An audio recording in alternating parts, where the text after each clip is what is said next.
نحمده ونصلی علی رسولہ الکریم اما بعد۔ محترم حضرات، سامعین کرام اور اسلامی مائیں اور بہنیں، پروگرام حی علی الفلاح میں کل کی مجلس میں ہمارے سامنے یہ بات آئی تھی کہ جب انسانوں پر حالات، بیماریاں اور مصیبتیں آتی ہے تو ان کے اسباب کیا ہوتے ہیں۔ تو کل کی مجلس میں ذکر کیا گیا تھا کہ کبھی مصیبتوں کا آنا یہ اللہ تعالیٰ کی طرف سے سزا اور عذاب کے طور پر ہوتا ہے، اور کبھی مصیبتوں کا آنا گناہوں کے کفارہ اور گناہوں کے معافی کے لیے ہوتا ہے، اور کبھی کبھی رفع درجات کے لیے ہوتا ہے۔ آج کی مجلس میں ایک خاص بات کی طرف توجہ دلانا ہے، اور وہ یہ ہے کہ انسان کبھی یوں سمجھتا ہے کہ بندوں پر جب مصیبت، حالات، تکلیف، پریشانی آتی ہے تو وہ بندے یوں سمجھتے ہیں کہ اللہ کی طرف سے آزمائش آ گئی، پکڑ آ گئی، یہ میرے لیے مصیبت ہے، اس کو پریشانی سمجھتا ہے۔ لیکن جب اچھی حالت ہوتی ہے، فراوانی ہوتی ہے، مالداری ہوتی ہے، عیش والی حالت ہوتی ہے، کھاتا پیتا ہے، تندرستی ہوتی ہے، نعمتوں میں ہوتا ہے، تو انسان کہتا ہے کہ اللہ مجھ سے راضی ہے، اور اس کو اللہ تعالیٰ کی طرف سے پکڑ نہیں سمجھتا، آزمائش نہیں سمجھتا، اللہ تعالیٰ کی طرف سے اس کو سزا نہیں سمجھتا، اور مگن اور خوش رہتا ہے۔ حالانکہ حقیقت ایسی نہیں ہے۔ یاد رکھیے، قرآن کریم اور حدیث کی روشنی میں یہ بات ہمیں ملتی ہے کہ اللہ تبارک و تعالی اپنے بندوں کو مصیبتوں سے بھی آزماتے ہیں، پریشانیوں سے بھی آزماتے ہیں۔ اللہ تبارک و تعالی کبھی اپنے بندوں کو راحت سے بھی آزماتے ہیں، اچھی حالت سے بھی آزماتے ہیں، نعمتوں کو دے کر بھی آزماتے ہیں۔ یہ بھی آزمائش ہے، وہ بھی آزمائش ہے۔ دیکھیے قرآن کریم میں سورہ انعام آیت نمبر 42 اور اس کے بعد میں وَلَقَدْ أَرْسَلْنَا إِلَىٰ أُمَمٍ مِّن قَبْلِكَ فَأَخَذْنَاهُم بِالْبَأْسَاءِ وَالضَّرَّاءِ لَعَلَّهُمْ يَتَضَرَّعُونَ۔ اللہ تعالیٰ نے اس میں پچھلی قوموں کا تذکرہ فرمایا ہے کہ ہم نے ان کی طرف پیغمبروں کو بھیجا تھا، اور ان کو سختی میں، پریشانی میں، تنگ دستی میں، بھوک میں اور مصیبتوں کے ذریعے سے ان کو آزمایا، ان کو پکڑ لیا، اور مطلب عذاب دینا نہیں تھا، لعلہم یتضرعون، تاکہ وہ اپنی بدمعاشیوں سے، گناہوں سے باز آ کر گڑ گڑاوے، توبہ کرے، رجوع کرے، واپس آ جاوے۔ اللہ تعالیٰ فرماتے ہیں کہ انہوں نے ایسا نہیں کیا، ان کے دل سخت ہو گئے۔ فلولا اذ جاءہم بأسنا تضرعوا، جب ہماری مصیبت ان کے پاس آئی تو وہ گڑ گڑائے کیوں نہیں، انہوں نے اپنی برے اعمال سے توبہ کیوں نہیں کی؟ ولیکن قست قلوبہم، بلکہ ان کے دل اور سخت ہو گئے۔ پھر اللہ تعالیٰ آگے فرماتے ہیں فلما نسوا ما ذکروا بہ فتحنا علیہم ابواب کل شیء، جن چیزوں کے ذریعے سے ان کو سمجھایا گیا تھا، نصیحت کی گئی تھی، جب انہوں نے اس کو فراموش کر گیا اور بھول گئے تو اللہ تعالیٰ فرماتے ہیں فتحنا علیہم ابواب کل شیء، ہر چیز کے ان کے اوپر ہم نے دروازے کھول دیے، ہر چیز کی نعمتوں کی بارش برسانا شروع کر دیا، اچھی حالت ان کو ڈال دی، ان کو کھاتے پیتے انعامات والا کر دیا، اور مالداری اور صحت اور تندرستی اس نعمتوں سے مالا مال کر دیا۔ حتی اذا فرحوا بما اوتوا، یہاں تک کہ جب مصیبتیں ان کے پاس آئی تب بھی رجوع نہیں کیا، نعمتیں ان کے پاس آئی تو بھی ان کو سمجھ نہیں پڑی، تو اللہ فرماتے ہیں یہاں تک کہ جب اللہ تعالیٰ کی عطا کردہ نعمتوں سے وہ اترانے لگے، خوش ہونے لگے، اللہ کی طرف منیب حقیقی کو، اللہ کو نہیں پہچانا، اخذناہم بغتۃ فاذا ہم مبلسون، تو ہم نے ان کو اچانک پکڑ لیا کہ وہ پھر نا امید ہو گئے، وہ آس توڑ بیٹھے۔ یہ قرآن کریم خود ارشاد فرماتا ہے۔ حضرت مفتی شفیع صاحب رحمۃ اللہ علیہ معارف القرآن میں اسی آیت کے ذیل میں ارشاد فرماتے ہیں، تفسیر ابن کثیر کے حوالے سے فرمایا رسول اللہ صلی اللہ علیہ وسلم نے کہ جب تم یہ دیکھو کہ کسی شخص پر نعمت اور دولت برس رہی ہے حالانکہ وہ اپنے گناہوں اور نافرمانیوں پر جمع ہوا ہے، اللہ کو ستا رہا ہے، وہ ناراض کر رہا ہے، تو سمجھ لو یہ اس کے ساتھ استدراج ہو رہا ہے، ڈھیل ہے، گناہ کر رہا ہے، اللہ کو ستا رہا ہے اور نعمتوں کی بارش اس پر ہو رہی ہے، تو فرماتے حدیث پاک میں یہ اللہ تعالیٰ کی طرف سے ڈھیل اور استدراج ہے، یعنی اس کی عیش و عشرت اس کو سخت عذاب میں پکڑے جانے کی ایک علامت ہے کہ یہ معمولی اور فوری سزا اور پکڑ میں نہیں بلکہ ایک بڑے عذاب میں اللہ تعالیٰ ان کو گرفتار کرنے والے ہیں۔ ہمارے اکابر و بزرگان دین اس کی مثال دیتے ہوئے فرماتے ہیں کہ جس وقت چوہے کو اس کے پنجرے میں روٹی ڈالی جاتی ہے اور جس وقت وہ اندر جا کر کھانا شروع کرتا ہے تو یوں سمجھتا ہے کہ میرا اکرام ہو رہا ہے، میرے لیے اچھی چیز حاصل ہو گئی، حالانکہ حقیقت کی بات یہ ہے کہ یہ اس کے لیے عذاب اور یہاں تک کہ اس کی جان اور نسل کی بربادی اور ان کو ہلاکت اور بربادی کا یہ اعلان ہوتا ہے۔ قرآن کریم میں دوسری جگہ اللہ تعالیٰ فرماتے ہیں وَنَبْلُوكُمْ بِالشَّرِّ وَالْخَيْرِ فِتْنَہ، سورہ انبیاء، یعنی ہم تم کو بری بھلی حالتوں سے اچھی طرح آزماتے ہیں۔ مفتی شفیع صاحب رحمۃ اللہ علیہ اس کے متعلق فرماتے ہیں کہ ہم شر اور خیر دونوں کے ذریعے انسان کی آزمائش کرتے ہیں۔ شر سے مراد طبیعت کے خلاف چیز ہو جیسے کہ بیماری، رنج، غم، فقر و فاقہ، اور خیر اور بھلائی سے مراد یہ ہے کہ ہر طبیعت کو لگنے اور بھانے والی مرغوب چیز، عنایات، نعمتیں جیسے تندرستی ہے، عافیت ہے، خوشی ہے، راحت ہے، عیش و عشرت کے مال اسباب ہے، یہ دونوں چیزوں کے ذریعے سے انسان کی آزمائش ہوتی ہے۔ بزرگوں نے اس سلسلے کے اندر فرمایا ہے کہ اللہ تبارک و تعالیٰ کی دی ہوئی نعمتوں کے شکر کا حق ادا کرنا، اس پر ثابت قدم رہنا یہ مشکل ہے۔ انسان پر حالات اور مصیبتیں آتی ہے تو صبر کرتا ہے، تو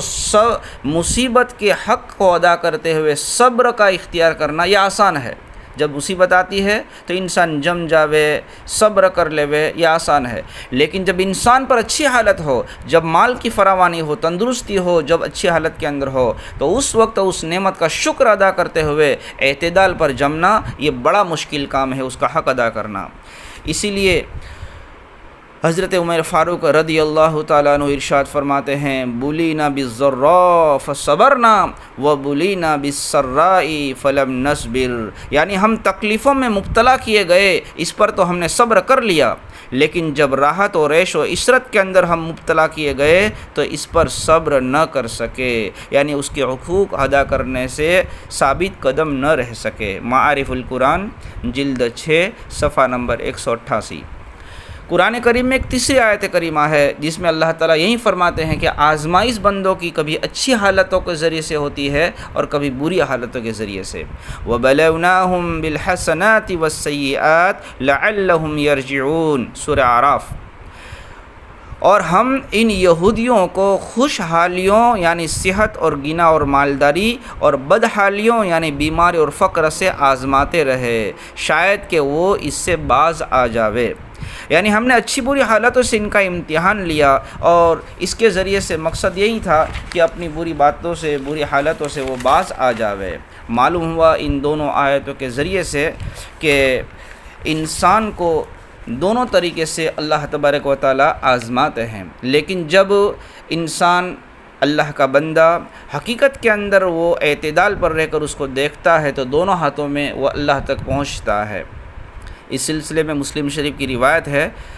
حضرت مولانا منظور صاحب نعمانی رحمۃ اللہ علیہ نے معارف الحدیث جلد 2 صفحہ نمبر 191 بیان فرمایا ہے ان صہیب رضی اللہ عنہ قال قال رسول اللہ صلی اللہ علیہ وسلم عجبا لامر المؤمن ان امره كله له خیر وليس ذلك لاحد الا للمؤمن ان اصابته سرا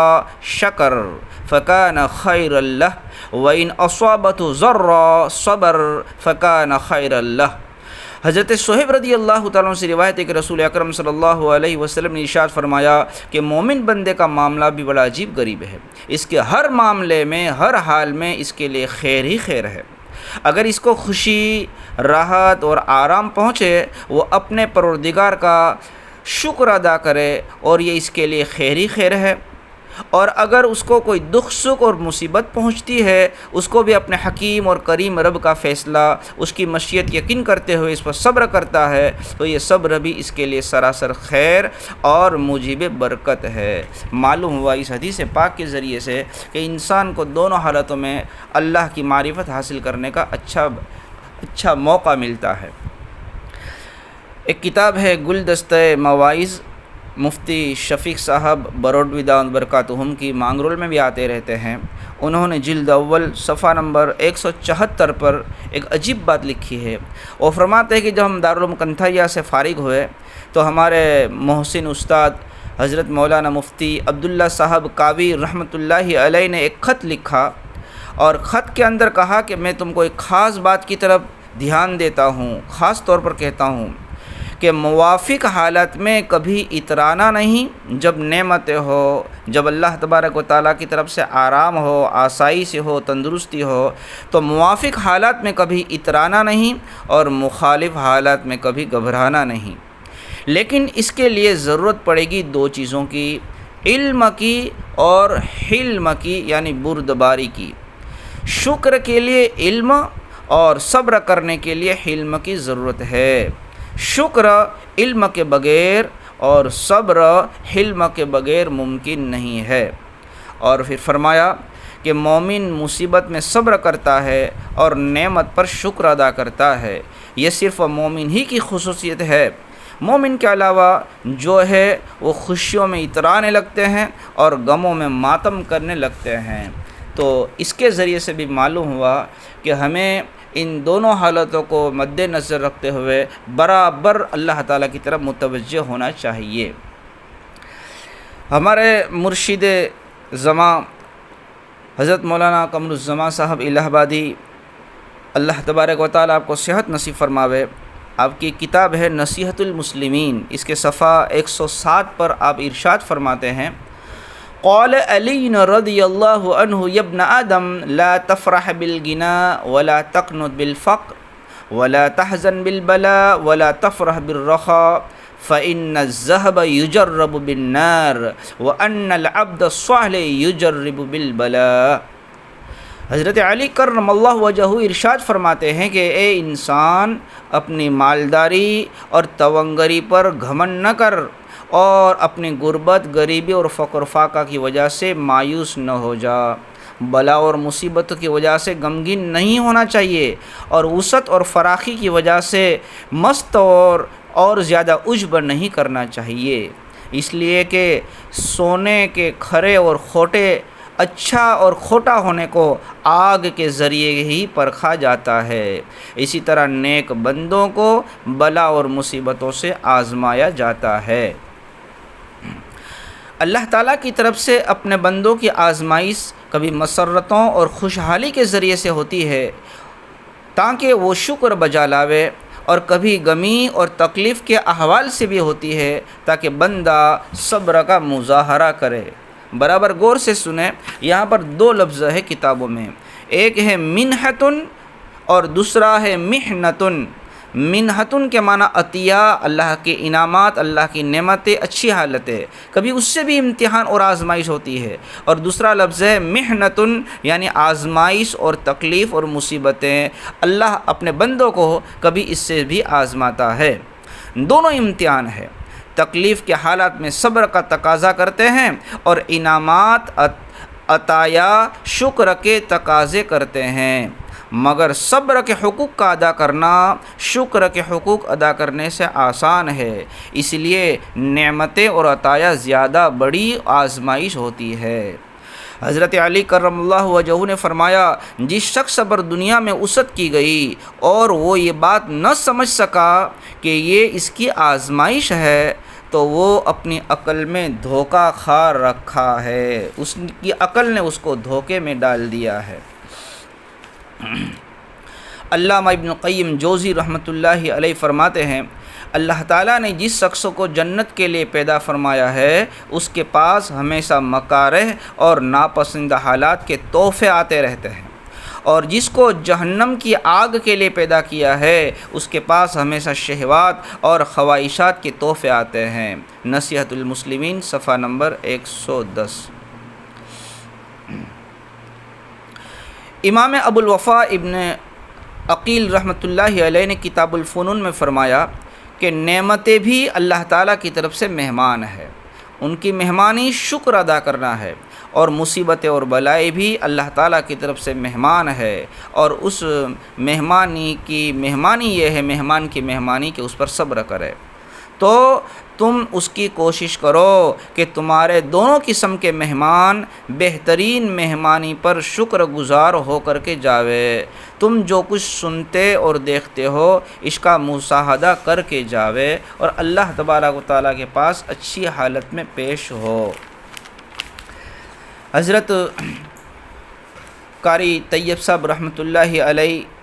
فرماتے ہیں کہ انسان کی جانچ اور آزمائش کے لیے اللہ تعالیٰ نے 2 سلسلے قائم کیے ہیں، ایک سلسلہ نعمتوں کا، دوسرا سلسلہ مصیبتوں کا۔ نعمتیں دے کر اس لیے آزماتے ہیں کہ نعمتوں میں گھر کر کے یہ آدمی نعمت دینے والے کو بھی یاد کرتا ہے یا نہیں، یا پھر نعمتوں ہی کو حقیقت اور اصل سمجھ کر اسی میں الجھ جاتا ہے۔ نعمت دیے جانے کے بعد آدمی 2 طرح سے آزمایا جاتا ہے۔ جب اللہ کی طرف سے اللہ کے بندے کو نعمت ملے تو ایک تو یہ ہے کہ اس میں اعتدال کے ساتھ کام رہے، نہ بخیلی کرے نہ فضول خرچی کرے، اور دوسرا یہ ہے کہ اس نعمت پر نعمت دینے والے منعم حقیقی کا شکر ادا کرے کہ میرے مولا نے دی ہے، میں تو مستحق نہیں تھا لیکن اللہ نے فضل فرمایا، نگاہ اس کی طرف رہے۔ اس لیے جس ذات کو یاد رکھو بھائیو، جس ذات کو دینا آتا ہے لینا بھی آتا ہے۔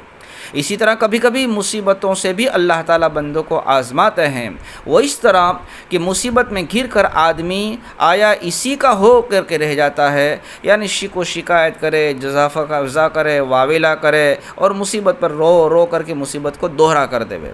یا اس کی نگاہ مصیبت بھیجنے والے پر ہے، اللہ تعالیٰ کی طرف ہوتی ہے۔ حاصل یہ ہے نعمت سے آدمی کی شکر گزاری کا امتحان ہوتا ہے، اور مصیبت سے آدمی کے صبر و تحمل کا امتحان ہوتا ہے۔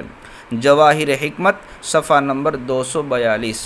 میرے محترم عزیز بھائی اور دوستوں اور اسلامی مائیں اور بہنیں، ان چند کتابوں کے حوالے قرآن و سنت کی روشنی میں جو کچھ ہم نے سنا، اس کے ذریعے سے ہمیں تھوڑا اللہ تبارک و تعالیٰ کی عطا کردہ عقل کے ذریعے سے تنہائی میں بیٹھ کر غور و فکر کرنا چاہیے کہ چند سال پہلے ہماری اچھی حالت نہیں تھی، کھانے پینے، مالداری اور کپڑوں کے اعتبار سے، گاڑی کے اعتبار سے یہاں شہر مانگرول میں دیکھے تو وہ تمام اللہ تعالیٰ کی دی ہوئی نعمتیں اور فراوانی نہیں تھی، بہت دکھ سکھ تھا۔ لیکن اس وقت کے اندر دیکھو اللہ تعالیٰ کی طرف سے بہتات ہے، نعمتیں ہیں، کپڑے، کھانے پینے، اولاد، گاڑیاں،